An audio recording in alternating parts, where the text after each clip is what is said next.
પિતૃદોષ એટલે શું? પિતૃ નારાજ થાય એટલે શું? અને ઘણા લોકો એમ કહેતા હોય કે પિતૃ નડે છે અને ઘણા લોકો એમ કહેતા હોય કે એવું કોઈ કંઈ હોતું નથી. તો હકીકતમાં શાસ્ત્ર શું કહે છે? શાસ્ત્ર એમ કહે છે કે પિતૃને પ્રસન્ન કરવામાં આપણી વૈદિક પરંપરા પ્રમાણે ઘણા ઉપાયો બતાવેલા છે.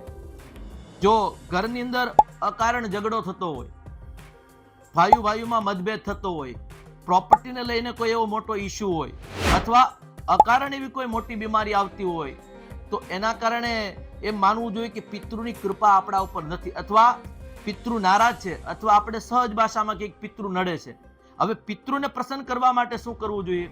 આમ તો વૈદિક પરંપરા પ્રમાણે પિતૃને પ્રસન્ન કરવા માટે પંચબલીનો વિધિ વિધાન બતાવ્યો છે.